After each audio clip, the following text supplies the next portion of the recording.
کیا سعودی عربیہ کے مشرق میں موجود ایران پر اسرائیل اور امریکہ کا حملہ اور یہاں پر اٹھنے والی میزائلوں کی دھول اور آگ دراصل رسول پاک صلی اللہ علیہ وسلم کی قیامت کے متعلق بیان کی گئی 1400 سال پہلے کی ایک انتہائی اہم نشانی کی طرف اشارہ کر رہی ہے؟ کیونکہ حیرت انگیز طور پر اس جنگ کے بعد جو حالات بن رہے ہیں وہ ٹھیک انہی حالات و واقعات کی طرف اشارہ کرتے ہیں جو کہ حدیث مبارکہ کے اندر بیان کیے گئے تھے۔ آئیں ذرا ایک ایک کر کے گہرائی سے ان کا تجزیہ کرتے ہیں اور ایک ایک ڈاٹس کو ملا کر سچ تک پہنچنے کی کوشش کرتے ہیں، لیکن اس سے پہلے ایک بات کلیئر کر دوں کہ قیامت کا علم اللہ کے سوا کسی کو بھی نہیں ہے، اور جو بھی نشانیاں قیامت کے بارے میں حدیث مبارکہ کے اندر ہمیں بتائی گئی ہیں اس کو کوئی بھی شخص تب تک مکمل ہونے کا دعویٰ نہیں کر سکتا جب تک ایسا ہمارے سامنے حقیقت میں نہ ہو جائے۔ لیکن کیونکہ موجودہ حالات کو دیکھ کر مستقبل کے حالات ایسے ہی بن رہے ہیں جو کہ ان تمام نشانیوں پر پورا اترتے دکھائی دیتے ہیں، اسی لیے یہ حدیث اتنی اہم ہوتی جا رہی ہے۔ حضرت خالد بن مدان رحمۃ اللہ علیہ جو کہ ایک مشہور تابعی ہیں، تابعی کا مطلب کہ ایسا شخص جنہوں نے صحابی رسول کو ایمان کی حالت کے اندر دیکھا لیکن نبی کریم صلی اللہ علیہ وسلم کو نہ دیکھا نہ کبھی ان کی زیارت کی۔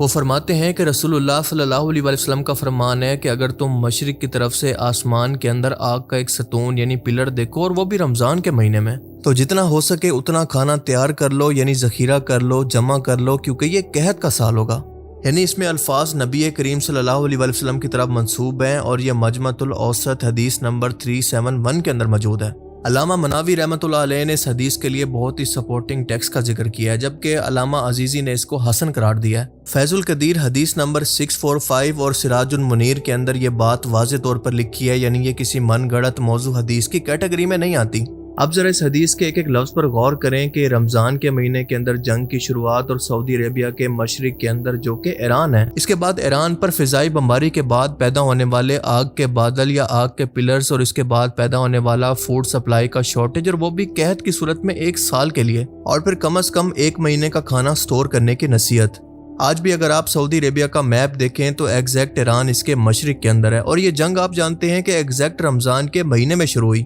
اور اسی جنگ کے اندر ہم نے دیکھا کہ جس طرح سے ایران پر ٹارگیٹڈ حملے کیے گئے تو جگہ جگہ پر حملوں کے بعد فضائی اٹیک کے بعد ہم نے اسی طرح کے آگ کے بادل دیکھے۔ 28 فروری 2026 کو امریکہ اور اسرائیل نے آپریشن ایپک فیوری کے نام سے ایران پر کوارڈینیٹڈ فوجی حملے کیے، جس کے اندر ملٹری ٹھکانوں، نیوکلیر سائٹس اور لیڈرشپ کو نشانہ بنایا گیا، جس میں ایران کے سپریم لیڈر آیت اللہ خمینی کی بھی شہادت ہو گئی۔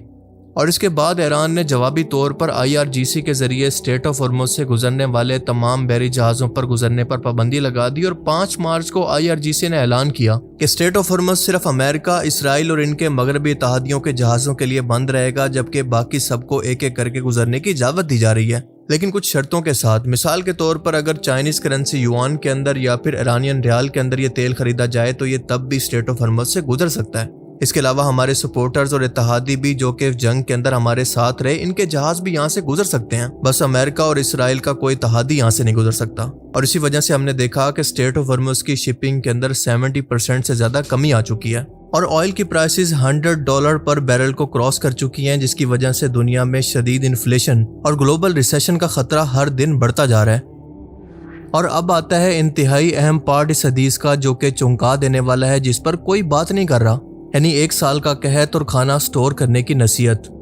آپ کو بتاتا چلوں کہ اسٹریٹ آف ہرمز صرف آئل کے گزرنے کا راستہ نہیں ہے، بلکہ دنیا کی تقریباً آدھی فرٹیلائزر یوریا بھی یہیں سے ہو کر گزرتی ہے، جو کہ فصلوں کے لیے بہت ضروری ہے۔ اور آپ جانتے ہیں کہ اس وقت تو کاشت کا موسم چل رہا ہے اور کسانوں کے پاس ضرورت کے مطابق نہ بیج پہنچ رہا ہے، نہ فرٹیلائزر اور نہ پیسٹی سائڈ فارمولاز۔ اور اگر یہ سب چیزیں ایک لمبے ٹائم کے لیے نہیں ہوں گی تو کسان اپنی فصلیں کیسے کاشت کریں گے، اور فصلیں کاشت نہیں ہوں گی تو کھانا کہاں سے آئے گا؟ سبزی، فروٹ، دالیں سب کچھ مہنگا ہوگا یا پھر ملے گا ہی نہیں۔ حقیقت یہ ہے کہ اسٹریٹ آف ہرمز دراصل عالمی خوراک کے نظام کی ایک اہم شریان ہے، جس کی وجہ سے گندم، مکئی، چاول، سویابین، چینی اور جانوروں کی خوراک، یہ سب کچھ اسی راستے سے مڈل ایسٹ کے ملکوں کو یا تو جاتا ہے یا پھر وہاں سے باقی ملکوں کو سپلائی ہوتا ہے، اور دنیا بھر کے کسان اسی راستے سے آنے والے کھاد اور تیل پر ڈیپینڈ کرتے ہیں، یعنی ٹریکٹر، فیکٹری، ٹرانسپورٹ سب کچھ تیل پر چلتا ہے، جبکہ اگر تیل مہنگا ہوتا ہے تو فصل اگانے کی کاسٹ بڑھتی ہے، یعنی کھانے کی قیمت بھی بڑھ جاتی ہے۔ گلف ملکوں کے اندر یوریا کی قیمت 1 ہفتے کے اندر 90% تک بڑھ گئی ہے، جبکہ پاکستان، انڈیا اور بنگلہ دیش کے اپنے فرٹیلائزر پلانٹس گیس نہ ملنے کی وجہ سے بند ہو گئے ہیں، جو کہ اسٹریٹ آف ہرمز کے راستے مڈل ایسٹ کے ملکوں سے ہی آتا ہے، اور آپ جانتے ہیں کہ فرٹیلائز کو بنانے کے لیے گیس کی ضرورت ہوتی ہے۔ اور ابھی حال ہی میں قطر کی LNG پر حملہ ہونے سے LNG سپلائی پوری دنیا کے اندر 20% تک کم ہونے سے مسئلہ اور زیادہ بڑھ گیا ہے، جسے ریکور کرنے کے لیے کم از کم 1 سال کا ٹائم چاہیے۔ عرب ملکوں کے پاس کیونکہ سستی گیس ہے، اسی وجہ سے وہ اپنے ملک کے اندر یوریا کھاد بنا کر باقی دنیا کو ایکسپورٹ کرتے تھے، جو کہ بند ہو چکی ہے۔ اس کا صاف مطلب ہے کہ کھاد مہنگی ہونے کی وجہ سے فصل کم ہوگی اور اگلے سال خوراک اور زیادہ کم ہوگی۔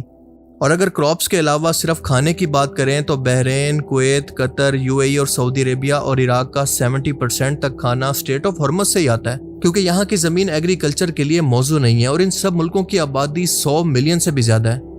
اگر یہ بلاکیج ایسے ہی جاری رہا تو روزانہ 191 ملین پاؤنڈز کھانے کی ضرورت ہوگی، جو کہ UN ورلڈ فوڈ پروگرام کی کیپیسٹی سے 12 گنا زیادہ ہے۔